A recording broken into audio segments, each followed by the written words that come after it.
til, lotinchada lingua deyiladi, grekchada glossa. Til og'iz bo'shlig'ida ovqatni tishlarga haydab berish hamda so'z hosil bo'lishda, ya'ni gapirishda ishtirok etadigan a'zo hisoblanadi. Tilning 3 ta qismi bor. Demak, uning uchi apex lingua, tanasi corpus lingua hamda ildizi radix lingua. Tilni o'rta qismida mana ko'rishingiz mumkin. Demak, tilni ikkita bo'lakka, teng ikkita bo'lakka ajratib turadigan to'siq bo'ladi. Biz uni septum lingua deymiz. Shilliq qavatda septum bizga ko'rinmaydi va egat ko'rinadi bizga. Mana o'sha egatni biz ko'rib turibmiz. Bu egatni biz sulcus mediana lingua, ya'ni tilni markaziy egati deymiz. Demak, tilni markaziy egatini biz ko'ramiz. Bu egatni ostida septum lingua, ya'ni tilni to'sig'i joylashgan bo'ladi, biriktiruvchi to'qimali to'siq. U tilni teng ikkita bo'lakka ajratib turadi. Endi mana bu yerda e'tibor qiladigan bo'lsak, tildagi ko'r teshikni ko'rishimiz mumkin. Ko'r teshikni biz demak foramen secum deymiz. Foramen secum, ya'ni ko'r teshikdan tilni ikkita lateral qirg'og'iga sulcus terminalis ketgan bo'ladi, mana ko'rishimiz mumkin. Sulcus terminalis bu chegaralovchi egat deb tarjima qilinadi. Chegaralovchi egat tilni ildizi bilan demak tanasini chegaralab turadi. Demak, tanasi bilan ildizini o'rtasidagi asosiy chegara bu chegaralovchi egat hisoblanadi. Unutmasligimiz kerak ekan. Demak, endi tilni uchida hamda tanasida biz ko'rishimiz mumkin ko'plab so'rg'ichlarni. So'rg'ichlarni lotinchada papilla deymiz. Demak, tilni mana bu terminal egatini, ya'ni ajratuvchi egatni oldingi tomonida ko'proq joylashgan bo'ladi. Inson ko'ziga ko'rinmaydi, ya'ni juda mayda bo'ladi. Mikroskopda ko'rsa bo'ladi. Oddiy ko'z bilan ko'rib bo'lmaydi. Papilla filiformis hamda papilla conica joylashgan bo'ladi. Bular demak papilla filiformis ipsimon, papilla conica bu demak konussimon so'rg'ichlar. Ular asosan taktil hamda harorat sezgisini qabul qiladi. Ularda demak soni aniq sonini sanab bo'lmaydi. Ko'p bo'ladi juda ham. Va tilni asosiy uchi hamda tanasini ikkita qirg'og'ida ko'rishimiz mumkin. Yon tarafida dumaloq, bular odam ko'ziga ko'rinadi, biroz kattaroq. 150 tadan 200 tagacha bo'ladi zamburug'simon so'rg'ichlar. Demak, zamburug'simon so'rg'ichlarni biz papilla fungiformis deymiz. Demak, ularning aniq soni bor. Ular aniq ko'z bilan ko'rsa bo'ladi. Shunisi bilan u ipsimon hamda konussimon so'rg'ichlardan anchagina farq qiladi. Endi tilni tanasini ikkita yon tarafida, demak mana bu tomonda va mana bu yerda asosiy mana bu sathlarda ko'rishimiz mumkin. Demak, yaproqsimon so'rg'ichlar. Yaproqsimon so'rg'ich 5 tadan 8 tagacha bo'ladi. Yaproqsimon so'rg'ichni demak buni tolalarini aniq ko'rishimiz mumkin. Va mana bu yerda demak tarnovsimon so'rg'ichlar bor. Bular tarnovsimon so'rg'ichlar. Tarnovsimon yoki ko'tarma bilan o'ralgan deb ayrim adabiyotlarda ham tarjima qilingan. Tarnovsimon so'rg'ichlar papilla vallatae deyiladi. 7 tadan 12 tagacha bo'ladi. Aniq ko'z bilan ko'rsa bo'ladi va hajmi biroz katta bo'ladi. Bularning ko'ndalang o'lchami 2-3 mm ni tashkil qiladi. Ularning o'rtasida boshqa sathlarga nisbatan biroz shishib, ya'ni yuqoriga chiqib turgan qismi bo'ladi va biz uni tambilish piyoschalari deb aytamiz. Mana hammasida o'sha piyoschalarini demak ko'rishimiz mumkin.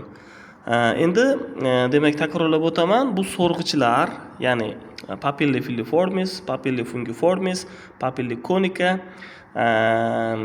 papilla vallatae, papilla folitae, bularning barchasi tilni asosiy tana va uchki qismlarida bo'ladi. Ya'ni corpus lingua va apex linguada bo'ladi. Radix lingua qismida so'rg'ichlar bo'lmaydi. So'rg'ichlarning o'rnida bu yerda limfoid tugullar bo'ladi. Mana ko'zimiz bilan demak bu yerda qisma ko'rsa bo'ladi. Limfoid tugullarni ko'rib turibmiz. Limfoid tugullar bular umumlashtirib demak tilni murtagi deyiladi. Tilni murtagi demak mana ildiz sohasida bo'ladi. Endi Tilni orqa tomonida mana bu sathda biz ko'rishimiz mumkin. Umuman olganda mana bu hiqildoq usti tog'ayi. Hiqildoq usti tog'ayi bu hiqildoqqa tegishli. Demak, hiqildoq usti tog'ayi tilni ildiz qismiga demak tutashib ketgan bo'ladi. Hiqildoq usti tog'ayi bilan shuning uchun ham tilni ildizi o'rtasida mana bu yerda demak 3 ta burma bo'ladi. Bitta toq, ikkita juft burmalar. Toq burmani biz aytamiz hiqildoq usti tog'ayi va til o'rtasidagi markaziy, ya'ni o'rta burma deb aytamiz. Demak, biz buni latinchada plica glossa epiglottica mediana deyiladi. Lateral burmalarni bo'ladigan bo'lsa, plica glossa epiglottica lateralis deb aytamiz. Ya'ni hiqildoq usti tog'ayi va til o'rtasidagi lateral burmalar deb biz bularni aytamiz. Demak, hurmatli talabalar, e'tibor qilishingiz kerak. Biza tilni ustki tomonidan, ya'ni darsal, ya'ni orqa tomondan ko'rib turibmiz va tilni ostki tomoni ham bor. Tilni ostki tomonida frenulum lingua bo'ladi. Ya'ni til yuganchasi bo'ladi. Endi tildagi muskullarga to'xtalsak, tilda ikki xil muskullar bor. Bular tilning xususiy muskullari hamda tilning skelet muskullari. Til muskullari tilda tashqaridan ko'rishda iloji yo'q, chunki tilni tashqi tomondan yupqa, pishiq, demak, shilliq qavat o'rab turadi. Shilliq qavat borligi uchun ham tashqaridan u mushaklar albatta ko'rishda iloji yo'q. Til mushaklari, demak, xususiy mushaklari 4 ta bo'ladi. E'tibor qilinglar. Tilning xususiy mushaklari tilni o'zidan boshlab, yana qaysidir qismida o'zida tugaydi. Tilli skelet mushaklari qaysidir suyakdan tilga keladi. Shunisi bilan farq qiladi. Tilning xususiy mushaklari birinchisi tilni yuqoriga bo'ylama mushagi. Tilni ildiz qismidan boshlanadi va tilni uchida tugaydi. Orqa tomonida, ya'ni biz ko'rib turgan tomonida. Biz buni musculus longitudinalis superior deymiz. Vazifasi tilni uchini, faqatgina uchini yuqoriga ko'tarish. Keyingi mushak endi uni ostki tomonida bo'ladi. Bu ham xuddi shunday bo'ladi. Demak, shunday yo'nalgan bo'ladi, ya'ni ildizidan uchiga yo'nalgan bo'ladi, faqat ostki tomonida bo'ladi. Musculus longitudinalis inferior. Demak, u tilni ostki bo'ylama mushagi. Tilni uchini pastga tushiradi. Faqatgina uchini, eslab qolinglar. Demak, endi tilni ko'ndalang mushagi. Tilni ko'ndalang mushagi musculus transversus lingua deyiladi. E'tibor qilgan bo'lsangiz, yuqorida aytib o'tib ketdim. Mana bu tilni markaziy egatini ostida demak til to'sig'i bor. O'sha til to'sig'idan ko'ndalangiga mana shundoq tilni tashqi qirg'og'iga mushak tolalari juda ham ko'p ketgan bo'ladi. Ham ikkita tomonda ham, o'ng tomonda ham, chap ikkita tomonda ham demak ketgan bo'ladi. Demak, o'sha mushakni biz ko'ndalang mushak deymiz. Vazifasi tilni ustini yuqoriga ko'tarish, tilni qirg'oqlarini va uchini pastga qaratish. Keyingi muskulimiz tilni vertikal mushagi. Vertikal mushak bu tilda vertikal yo'nalgan bo'ladi va tilni yassilaydi. Tilni vertikal mushak vazifasi. Endi skelet mushaklari. Demak, e'tibor qilamiz, tilni oldinga va pastga tortuvchi mushak, ya'ni tilni oldingi va pastki tomonida bizga ma'lumki engak suyagi bor. Endi pastki jaq suyagining engak qismi bor. Demak, shu uchun ham engak til mushagi deymiz biz uni. Musculus genioglossus. Demak, tilni oldinga va pastga tortib beradi. Keyingi muskulimiz tilni yuqoriga va orqaga tortib beradi. Demak, tilni yuqoriga va orqaga tortadigan mushak musculus styloglossus.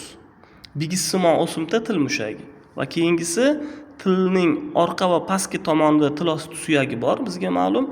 O'sha uchun ham til osti til mushagi, musculus hyoglossus. Demak, u tilni orqaga va pastga tortishga xizmat qiladi. Va keyingisi tanglay til mushagi. Demak, tanglay til mushagi musculus palatoglossus deb aytamiz.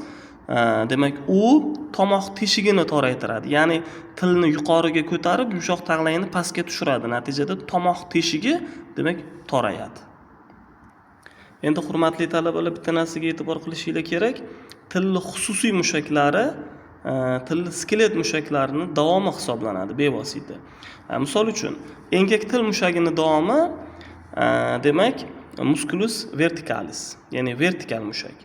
vertikal mushak engak til mushagining davomi hisoblanadi. Tilni yuqorigi buylama va pastki buylama mushaklari tilni bigisimo o'simta til mushagini demak davomi hisoblanadi. Ko'ndalang mushak bo'ladigan bo'lsa, tanglay til hamda demak til osti til mushaklarining davomi hisoblanadi.